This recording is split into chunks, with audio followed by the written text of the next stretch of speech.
richer and richer, hotter and sicker. In many ways, she requires no introduction. She's a 2-time Oscar winner, multiple BAFTA and Golden Globe Award winner, and a bona fide human rights activist and feminist.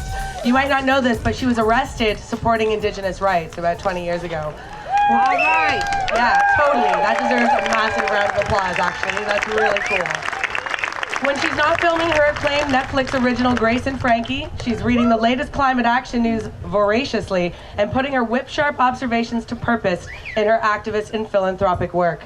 Her article on Arctic drilling was published earlier this week, just a couple days ago, in Time magazine. Please welcome to the stage the wonderfully talented Jane Fonda.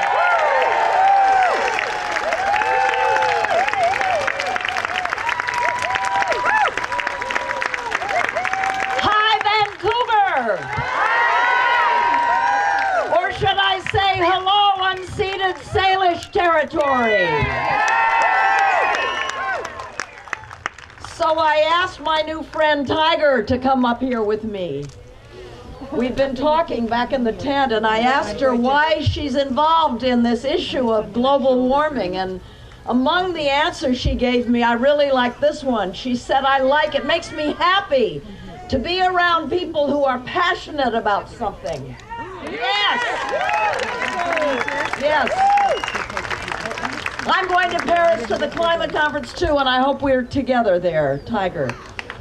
I also wanted her to come up with me because I needed a grandchild fix. I've just been with my grandchildren in Montana looking for wolves, and my favorite ex-husband has 40 wolves on his ranch. And I won't see them again till tomorrow, so. So will you stay up here with me for a few minutes while I talk? You know, this part of the coast means a lot to me. I was first arrested, I am proud to say, not 20 years ago, as Jessica reported, but in 1970, marching with First Nations in Tacoma to reclaim Fort Lawton, and then again with the Salish Kootenai in Tacoma trying to protest clear cutting that was endangering the salmon spawning area. And I have fished for salmon in the Campbell River. So in my own way, I am aware of the unbelievable beauty of this pristine coast. Right. And I stand here with you and with the unbelievably brave First Nations people who are trying to stop big oil from spoiling the coastline.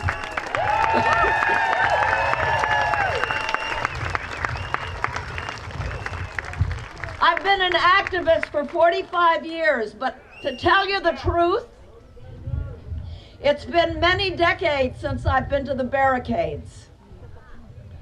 And I am here now. I came here because I believe that the world is at an existential crossroads. Yeah, right. We're facing a terrible, terrible challenge. I'm 77 and I thought I was getting too tired to go to the barricades, but that's a bunch of BS. This issue is too important. And it's a very simple issue. People versus oil. Life versus oil. Everywhere I go, I see the same thing. People at a crossroads. Down one road, the road that Shell wants us to take, we'll see more of the same, only worse. They want to tap into the world's largest untapped oil reserve, just for profit, unchecked, and they've been given permission by the U.S. government, if you can believe that. And what it means is that a very tiny group of people get richer and richer, and the vast majority get hotter and sicker. Richer and richer, hotter and sicker, richer and richer, hotter and sicker. But there's another road. And down that road we see something quite different. It's a world in which the future is honored.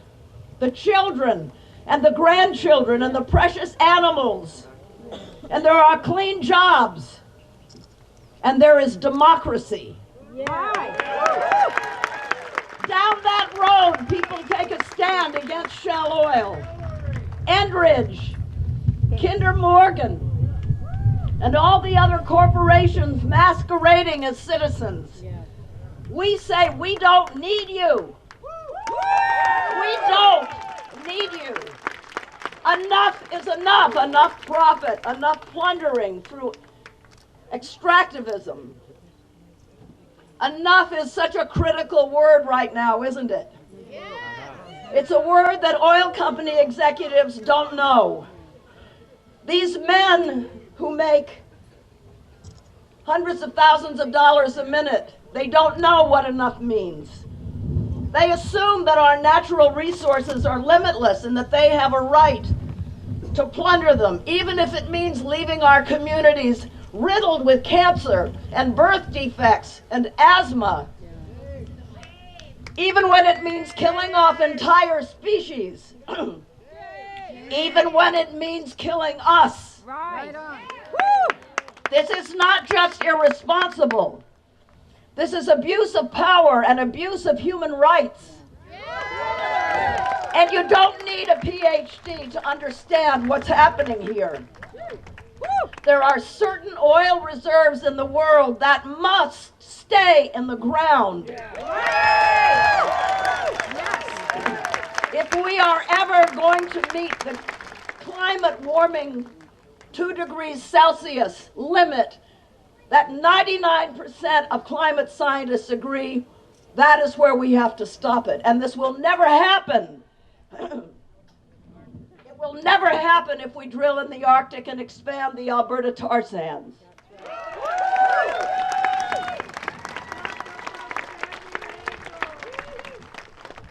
The principal reserve that has to stay in the ground is the Arctic. It's a major migrating corridor, as you know, polar bears, whales, walruses, fish, caribou, home to 4 million people. And do you know that the Arctic ice is the world's air conditioner? That ice bounces the sun's heat back into space. The Arctic helps protect us. We need to protect the Arctic.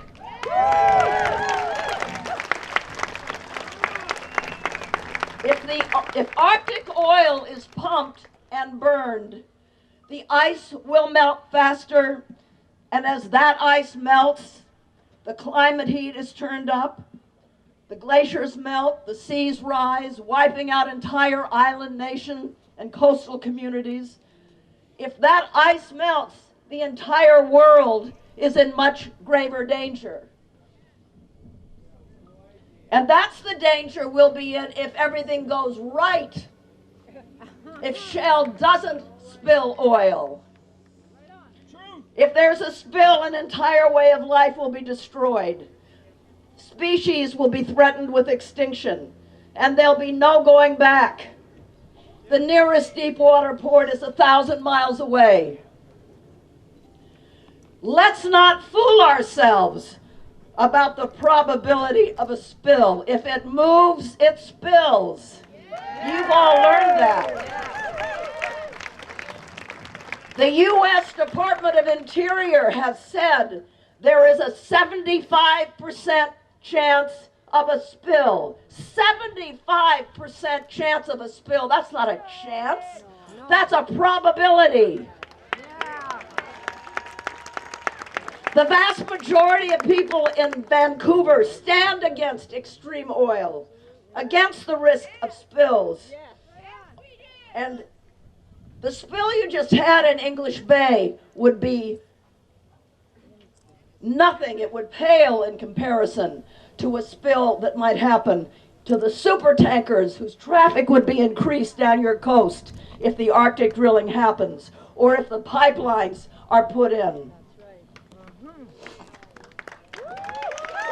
If we travel down the road that Shell wants us to go, we will be abandoning not just our own principles, but the people of the world. We will be abandoning them.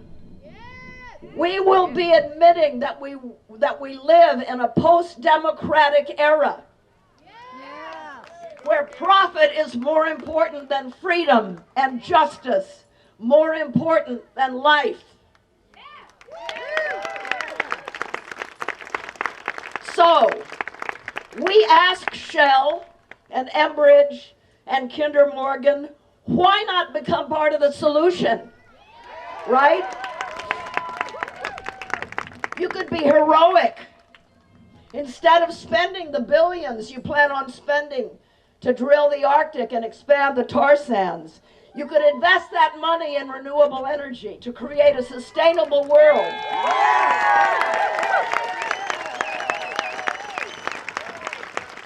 And as was said at the very beginning by Chief Dan George's grandson, for every dollar invested in renewable energy, you create more jobs than in the extractive industries.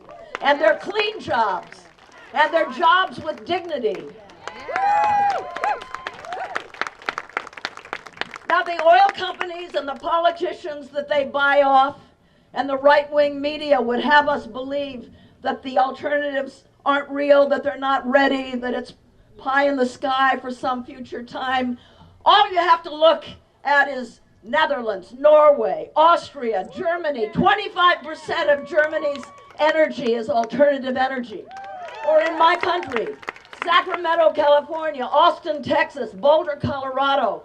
It's happening in Alberta. First Nations in Alberta are starting to create solar jobs. It is here. It is very possible for us. Science is on our side. Economics is on our side. People are on our side. All we need is to mobilize our power. And that's why I'm here. Because I want to help get the word out and help us mobilize ourselves. Multiply our numbers.